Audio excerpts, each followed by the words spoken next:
parole est à Mme Guettet. Merci Madame la Présidente. Monsieur le ministre, vous êtes des incapables. Vous l'avez à nouveau annoncé aux Français d'un air contrit, il va falloir encore davantage se serrer la ceinture. Ça fait des années que macronistes et lepénistes vous répétez en chœur qu'il y a urgence à décider toujours plus d'austérité. Pourtant, aujourd'hui, tout le monde le sait, les dépenses publiques sont stables, les charges de la dette diminuent. Le déficit ne vient que des cadeaux fiscaux que vous avez faits aux riches et aux multinationales. La Macronie fait perdre 71,6 milliards d'euros aux comptes publics chaque année. 11 milliards d'impôts sur les sociétés, 11 milliards d'impôts de production, 3 milliards d'impôts sur la fortune, la liste est longue. Vous avez sciemment ruiné le pays. Par aveuglement dogmatique et par volonté acharnée de servir les milliardaires, les actionnaires et les agences de notation. Et nous voilà aujourd'hui face aux conséquences de vos choix. Vos économies n'en sont pas, elles ruinent nos services publics. Dans les quartiers populaires, dans la ruralité, les écoles ferment et les classes sont surchargées. Les hôpitaux ferment et l'on meurt sur des brancards.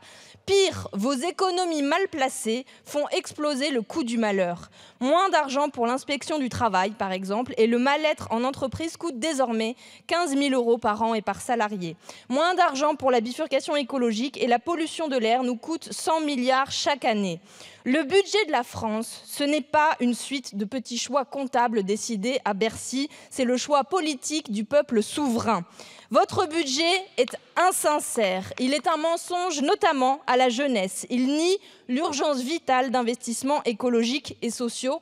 Il faut en réalité dépenser plus, Monsieur le ministre, au service des classes moyennes et populaires. Robespierre disait: vous n'avez donc rien fait pour le bonheur public si toutes vos lois, si toutes vos institutions ne tentent pas à détruire cette trop grande inégalité des fortunes.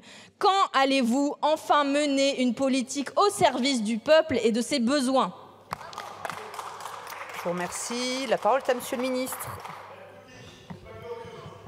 Merci Madame la Présidente, Madame la députée. C'est sûr que la comparaison avec Robespierre, je vous la garde, Madame la députée, je vous la garde. Bon, et puis je vous remercie pour les termes tout à fait choisis, tout à fait élégants dans cet hémicycle, mais peu importe, seuls les résultats comptent. Est-ce que le fait d'avoir ramené le taux de chômage à 7,5% compte pour rien pour vous? Le fait de baisser le chômage, ce n'est rien. Le fait de créer 2 millions d'emplois, ce n'est rien. Le fait de réouvrir des usines, ce n'est rien. C'est ça le bilan économique de notre politique. Et c'est ça que vous ne voulez pas voir. C'est qu'au fond, l'objectif ultime, c'est que chacun trouve sa place. Et pour que chacun trouve sa place, il faut créer des emplois.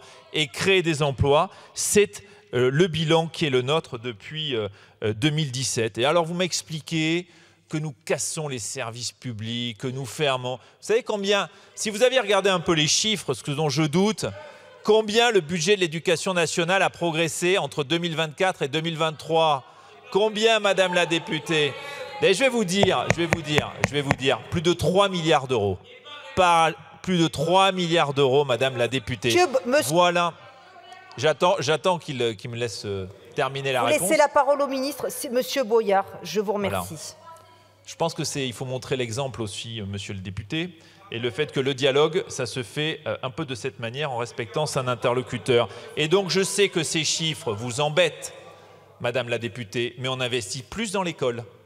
On n'a jamais autant investi dans l'école. Sur la transition écologique, on n'a jamais autant investi. On fait 8 milliards d'euros de plus de dépenses vertes. Vous pouvez considérer que ce n'est pas assez, mais c'est un effort historique. Voilà, Madame la députée, ce que je voulais vous dire en réponse à votre question.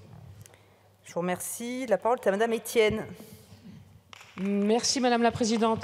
Monsieur le ministre, Bruno Le Maire nous avait demandé de lui envoyer, en parlant fort, des propositions d'économie. Parce que oui, vous avez été insincère sur vos prévisions et vous vous rendez compte que les cadeaux aux riches, ça coûte cher. Mais nous, les insoumis, on a été bons élèves, parce que on vous avait déjà proposé un contre-budget qui, lui, tenait la route au moment du projet de loi de finances. Mais vu que vous sembliez vraiment en difficulté, on vous a proposé de nouveaux plans d'économies. Rétablir l'ISF, taxer les superprofits, créer un impôt universel sur les entreprises, etc., etc. Vous avez choisi de balayer toutes ces propositions, préférant comme toujours économiser sur le dos des plus pauvres.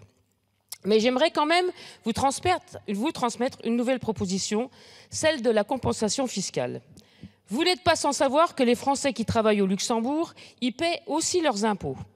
Ce sont chaque mois plusieurs millions d'euros d'impôts des travailleurs qui se retrouvent dans les caisses du Luxembourg, alors même que la France assume seule les dépenses d'hébergement, de formation, de transport et de santé de ses travailleurs frontaliers. En échange de cet impôt, le Luxembourg ne reverse absolument rien à la France. Cette situation est déplorable, vous en conviendrez comme moi, surtout quand on la compare avec ce qui se passe ailleurs. Par exemple, à Genève, les travailleurs frontaliers français y payent aussi leurs impôts. Mais le canton de Genève reverse 3,5% de ses salaires à la France. Ça permet de financer les transports, les hébergements, les formations et la santé, et ça s'appelle la compensation fiscale. Si on appliquait ce dispositif au Luxembourg, ça pourrait rapporter 185 millions d'euros à la France par an. Et pour ça, il suffit simplement que vous le demandiez. Ça ne devrait pas vous poser de problème. Alors, Monsieur le Ministre, allez-vous choisir de vous asseoir sur ces 185 millions d'économies pour protéger encore une fois le Luxembourg? Allez-vous courber les chines et accepter une coopération injuste et inéquitable entre nos deux pays? Je vous remercie. Ou allez-vous enfin permettre aux communes frontalières de supporter les coûts du travail frontalier? Madame Etienne. Monsieur le ministre. Merci, Madame la Présidente, Madame la députée. Non, le budget n'est pas insincère. Je veux vous dire pourquoi. Parce que si nous avions été les seuls, avec Bruno Le Maire en février, à revoir notre croissance, vous auriez pu le dire, en disant il y a eu un problème. Sauf qu'au même moment, l'Allemagne revoit ses prévisions de croissance. La Commission européenne revoit les prévisions de croissance pour les États membres. C'est bien la preuve que ce n'est pas juste nous dans notre coin qui avons dû revoir notre prévision de croissance. Nous avons tous été percutés par un ralentissement de l'activité économique au niveau international et singulièrement au niveau européen. Et enfin, moi je crois que le vrai débat entre nous, parmi tous les débats qui nous séparent d'une certaine manière, c'est la dette. C'est qu'au fond, vous considérez que ce n'est pas grave la dette. Et ce n'est pas un problème la dette. Parce qu'au fond, vous considérez qu'on n'est pas obligé de la rembourser et qu'on pourrait un jour l'annuler. Et donc, ce qui vous permet de continuer à dire il faut toujours dépenser plus, dépenser plus, dépenser plus. Et je peux vous dire, c'est ça notre principal point de désaccord. Alors, vous me dites, des recettes, il y en a. Alors, vous pourriez rétablir l'ISF. Je dis qu'il n'a pas été supprimé, il a été transformé en impôt sur la fortune immobilière. 2 milliards d'euros de recettes supplémentaires. Vous savez combien a coûté le bouclier énergétique dans le budget 2023 ? Plus de 40 milliards d'euros. C'est vraiment ce type d'initiative, pas du tout à la hauteur de l'enjeu qui est le nôtre, celui de redresser les finances publiques et notamment de faire un effort sur la dépense. Quand on a le taux de prélèvement obligatoire le plus élevé de l'Union européenne, c'est normal qu'on pose la question des dépenses. Et puis, s'agissant de la convention fiscale qui nous lie avec le Luxembourg, il y a un travail qui a été lancé, notamment un avenant qui est en cours de finalisation et qui, je l'espère bien, nous permettra de récupérer un peu plus de recettes. Je vous remercie. La parole est à Monsieur Coquerel. Je voudrais revenir sur la question des 10 milliards d'annulation que vous avez décidé en raison d'une croissance moindre. Vous avez dit en gros c'est une goutte d'eau, c'est indolore, c'est des réserves de précaution et donc il n'y aura pas de PLFR puisque c'est en dessous des 1,5% des crédits totaux. Alors déjà, permettez-moi de vous dire qu'à partir du moment où vous nous annoncez qu'il y aura 5 milliards en plus, mais que comme ils sont uniquement gelés, que vous ne les avez pas pris en décret encore, mais que ça sera pris à la fin de l'année, il n'y a pas matière à faire un PLFR. Je pense qu'il y a un côté un peu mistouffe, parce qu'à la fin de l'année, il y aura bien eu, en réalité, 15 milliards d'annulés. La deuxième chose, c'est que je me permets de dire que l'annulation de réserve de précaution, ce n'est pas indolore. C'est ce qui fait, par exemple, qu'un ministère ne peut pas réagir quand il y a des besoins urgents. C'est, à mon avis, ce qui fait qu'aujourd'hui, le ministère de l'Enseignement ne répond pas aux enseignants de Seine-Saint-Denis qui demandent un projet de loi d'urgence. Et puis, vous le savez aussi, ça n'épuise pas tout. L'autre jour, vous m'avez dit tous les ministères ont répondu sur les détails de ces annulations de crédits. Alors j'ai vérifié, j'ai écrit à Bruno Le Maire qui m'a dit Cette reprogrammation a donné lieu à des échanges entre les ministères et le ministère des Comptes publics pour s'assurer de la soutenabilité de chaque programme budgétaire, mais chaque ministère demeure responsable de ses programmes et de la priorisation de ses dépenses. Déjà, je suis inquiet que Bercy n'ait pas une vision globale de la suite, mais bon, qu'importe. J'ai donc essayé de continuer à demander à chaque ministère ce qu'il en était. Et là, je dois dire qu'à certains moments, les retours, simplement sur les programmes, même pas sur les actions, on ne sait rien sur les actions, mais confinent à l'impressionnisme. 14,4 millions d'euros en moins de dépenses de personnel à Action extérieure de l'État. On nous dit que ce n'est pas de nature à entraver la croissance des effectifs. Bon, bah ok, on va le croire sur parole. De même d'ailleurs que sur les Français de l'étranger, agences consulaires. L'autre exemple, 65 millions annulés sur programme création patrimoine, ministère de la Culture. Là aussi, on nous dit que ça ne va pas impacter grand-chose. Voilà à peu près les détails qu'on nous donne. Ou alors, dans votre ministère, les 8,2 millions d'euros d'effectifs absorbés par la DGFiP ou les 22 milliards qui ne sont pas des annulations totales de réserve. Donc, on voit bien que tout ça n'est pas très détaillé. Je termine juste une chose. Il y a deux ministères qui n'ont pas répondu du tout. 692 millions, les 692 millions d'euros que vous demandez à l'éducation, aucune réponse. C'est pas un hasard, c'est la plus grosse somme. 221 millions écologie transport. Donc la question, c'est pas transparent, c'est pas indolore. À quand un PLFR ?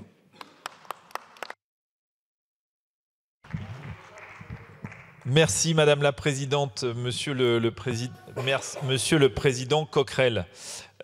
Les 10 milliards d'euros de décret d'annulation, vous le savez, vous êtes président de la Commission des Finances, ça se fait par programme.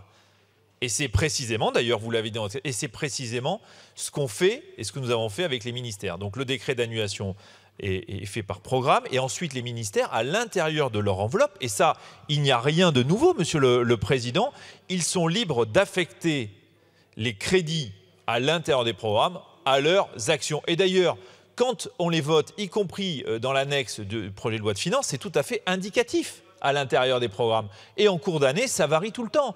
Donc ça varie tout le temps. Donc on ne va pas aller à ce niveau de maille, alors que ce n'est pas la réalité de la gestion du budget et que l'autorisation parlementaire, vous le savez, se porte au niveau du programme. Et pourquoi on n'a pas besoin de PLFR, Monsieur le Président ? Parce que les 10 milliards d'euros sont bien sous les seuils des 12 milliards d'euros qui sont permis par la LOLF et qui nous permet de le faire tout à fait naturellement. Et c'est bien ce que les parlementaires ont souhaité, laisser cette capacité à l'exécutif de le faire. Je rappelle, la LOLF, c'est une initiative parlementaire. Et cette disposition, elle est dans la LOLF. Et les 10 milliards d'euros d'efforts supplémentaires, c'est la réserve de précaution. Et je vous le dis ici, Monsieur le Président, la réserve de précaution, elle sert à ça. Et si demain, il y a une difficulté particulière, on saura en cours d'année ouvrir des crédits comme ça nous arrive de le faire en fin d'année. Peut-être qu'en fin d'année, on aura besoin d'ouvrir des crédits et d'en fermer ailleurs. C'est tout à fait classique, vous le savez. Donc soyez rassurés, Monsieur le Président, je crois que vous avez toutes les informations que vous avez souhaité obtenir avec l'information par programme, que la Commission des Finances peut tout à fait auditionner avec ses rapporteurs spéciaux les ministres compétents, que le printemps de l'évaluation est en cours et nous en attendons beaucoup d'ailleurs, vous le savez, que je reste à votre disposition pour éclaircir, si besoin était, les derniers éléments d'ombre dans ce décret d'annulation. Je vous remercie. La parole est à Monsieur de Courson.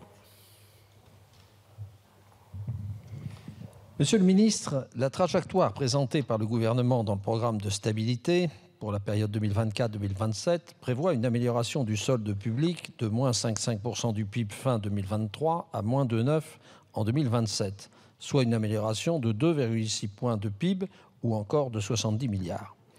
D'après vos prévisions, le solde des collectivités territoriales passerait d'un déficit de moins 0,4 points du PIB en 2023 à un excédent de 0,4 points du PIB en 2027. Cela représente une amélioration du solde des collectivités territoriales de 0,8 points de PIB, soit de 22 milliards, soit près du tiers de l'amélioration prévisionnelle des déficits publics.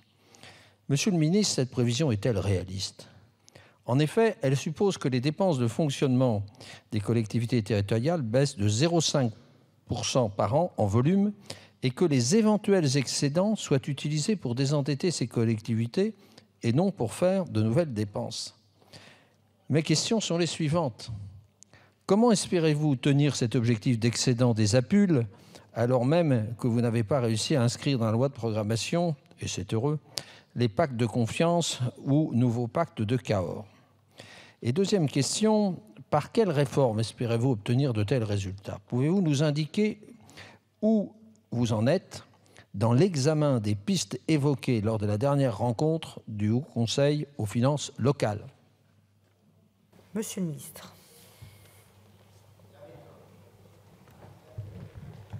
Merci Madame la Présidente. Monsieur le député Charles de Courson, vous avez raison de dire que dans notre trajectoire, et d'ailleurs on ne s'en est jamais caché, on a prévu que les collectivités territoriales participent à l'effort. Et je dis bien participent à l'effort. On n'a jamais pointé du doigt en disant les élus sont des mauvais gestionnaires, ils contribuent directement au déficit. On dit juste le déficit public, c'est un ensemble qui n'est pas uniquement le déficit de l'État, c'est l'ensemble des dépenses et des recettes. Bon, nous avons les finances publiques en partage. Et ça, je pense qu'on peut se rejoindre là-dessus. On a toujours dit aux collectivités territoriales, pas de contrat de Cahors. En revanche, on vous demande une chose sur vos dépenses de fonctionnement, il faut qu'elles évoluent moins vite que l'inflation. Est-ce qu'on peut se mettre d'accord là-dessus? Et c'est le Haut Conseil aux finances publiques locales, le cadre dans lequel, avec Bruno Le Maire, Christophe Béchu et Dominique Faure, on a partagé avec les associations d'élus en disant on ne remet pas les contrats de Cahors. Par contre, il faut qu'on bâtisse ce contrat de confiance dans lequel on s'aide mutuellement, un, à tenir les objectifs de déficit public et vous, à vous aider à ralentir l'évolution des dépenses de fonctionnement. C'est ça le cadre dans lequel on s'inscrit. Et je vous donnerai deux types de pistes dans lesquelles on peut s'engager. La première, c'est que moi je suis convaincu, je le disais, qu'on a des finances publiques en partage, mais on a aussi des surcoûts en partage avec les collectivités territoriales. Des redondances de compétences, des procédures trop longues, des excès de normes. Et il y a deux rapports importants qui vont être publiés dans les prochaines semaines. D'abord, la mission qui a été confiée au questeur Éric Woerth par le président de la République. Et j'attends bien aussi de ces propositions qu'elles participent à un objectif de clarification, de simplification et d'allègement des coûts. Et puis, confiée au maire de Charleville-Mézières, Boris Ravignon, qui justement a pour objectif d'estimer ce surcoût lié à notre complexité. Et une fois qu'on l'aura posé, il faut qu'on travaille ensemble pour dire quelles sont les mesures à prendre, législatives, réglementaires, pour vous aider à faire des économies, ce qui permettra aussi d'atteindre le contrat et les objectifs que nous sommes fixés en commun.